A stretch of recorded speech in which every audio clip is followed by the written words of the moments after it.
नमस्कार नमस्कार मित्रांनो, कशा आहात आपण सगळे. माझं नाव प्रियदर्शन बाबू आहे आणि मी का आलो आहे हे तर तुम्हाला माहितीच आहे. मी कालच्या जे 5 प्रश्नांची उत्तरं द्यायला आलो आहे आणि अजून 5 प्रश्नही विचारायला आलो आहे तुम्हाला.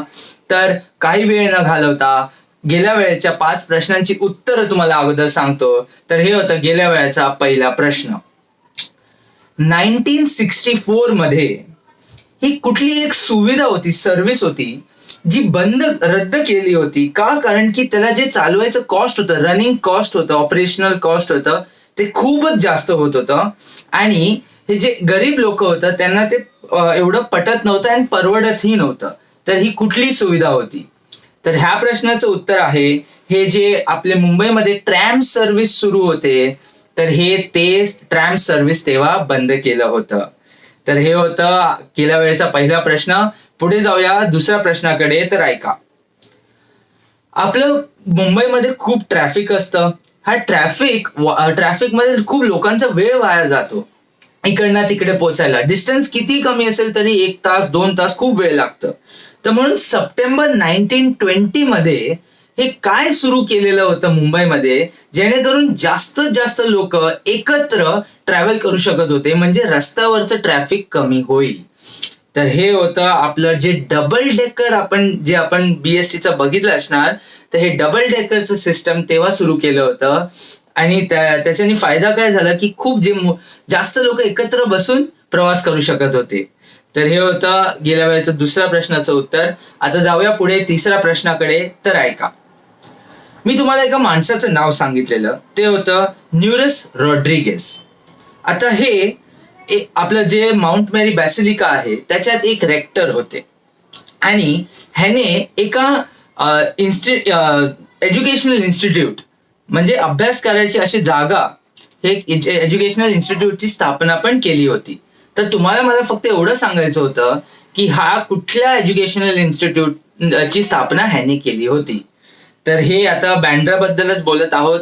तर बँड्रामध्ये खूप फेमस कॉलेजेस पण आहेत आणि त्यातल्या त्यात एक कॉलेज आहे आपलं सेंट अँड्रूज कॉलेज. तर हे होतं तिसऱ्या प्रश्नाचं उत्तर. आता पुढे जाऊया चौथ्या प्रश्नाकडे. तर ऐका, 6 डिसेंबर 1956 मध्ये हे जे माणूस होते हे वारले. आता त्याच्यानंतर ही जी जागा आहे त्या जागेचं नाव ह्यांच्यावरून ठेवलं गेलं होतं. आता ह्याचं जे ग्राउंड फ्लोअर आहे तिकडे एक स्तूपा आहे, जे आपल्या सांची स्तूपासारखं स्तूपा आहे. आणि त्याच्या बाजूलाच जे एकदम गरीब लोक, भिकू लोक जे आपण म्हणतो, त्यांना आराम करायला ही जागा आहे. ह्याचा जे मेन एंट्रन्स आहे ते आपलं जे सांची स्तूपाचं गेट आहे ना, तसं सेम टू सेम रेप्लिका ह्याचा एंट्रन्सचं पण आहे. आणि आतमध्ये जे आपलं अशोकाचं पिलर आहे त्याचा पण सेम टू सेम रेप्लिका ह्याने इथे ठेवलाय. तर ही कुठल्या जागेबद्दल बोलत आहोत आपण आणि हे कोणावरनं ह्या जागेचं नाव पाडलं गेलं होतं? तर आता ह्या जागेचं नाव अगोदर आपण दादर चौपाटी म्हणून बोलायचो, पण आता ह्या जागेला आपण चैत्यभूमी म्हणून म्हणतो. आणि हे आपलं आंबेडकरच्या नावानीच हे ठेवलं गेलं होतं. तर हे होतं चौथा प्रश्न. आता पुढे जाऊया गेल्या वेळेच्या 5व्या प्रश्नाकडे. तर ऐका, हे एक स्टाफ साठी बिल्डिंग बांधली होती आणि त्याचं जे आर्किटेक्चरचं स्टाईल होतं ते ग्रेको रोमन स्टाईल होतं.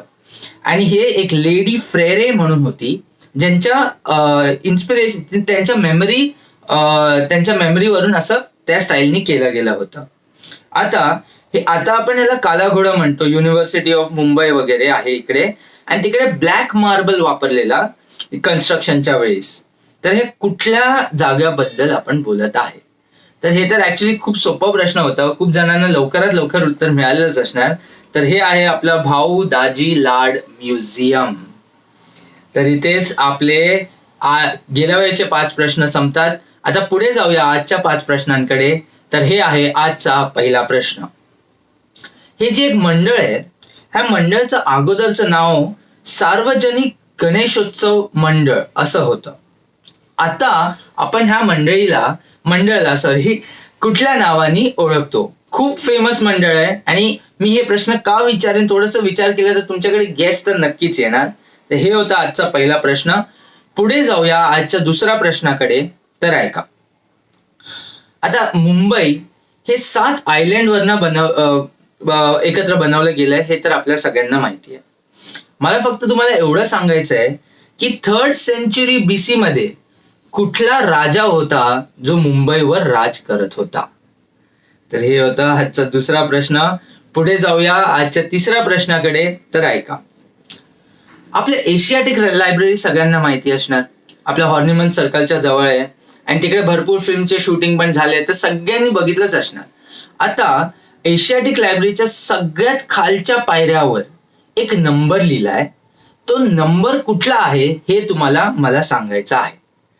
तर हे होतं तिसरा प्रश्न. आता पुढे जाऊया आजच्या चौथ्या प्रश्नाकडे. तर ऐका, ही जी एक जागा होती, तुम्हाला ही जागा ओळखायची आहे. ही जागा World War I मध्ये 600 बेडचं हॉस्पिटल म्हणून ह्या जागाला कन्वर्ट केलं होतं. तर ही कुठली जागा आहे ज्याच्याबद्दल मी बोलत आहे.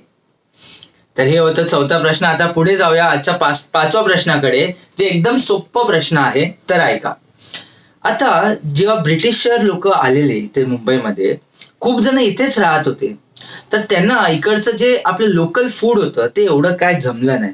म्हणजे आपण खूप तिखट मीठ वगैरे घालतो, त्या लोकांचं स्टाईल वेगळं आहे कुकिंगचं, तर त्यांना सवय नव्हती.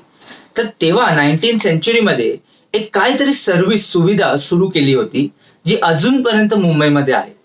तर ही सुविधा कुठली आहे ते तुम्हाला मला सांगायचं आहे. तर इथेच आपले आजचे 5 प्रश्न पण संपतात. व्हिडिओसाठी थांबायला थँक्यू. मी नक्की सगळ्यांना उद्या भेटेन अजून 5 उत्तर आणि 5 प्रश्न घेऊन. तर माझ्या व्हिडिओची वाट बघा.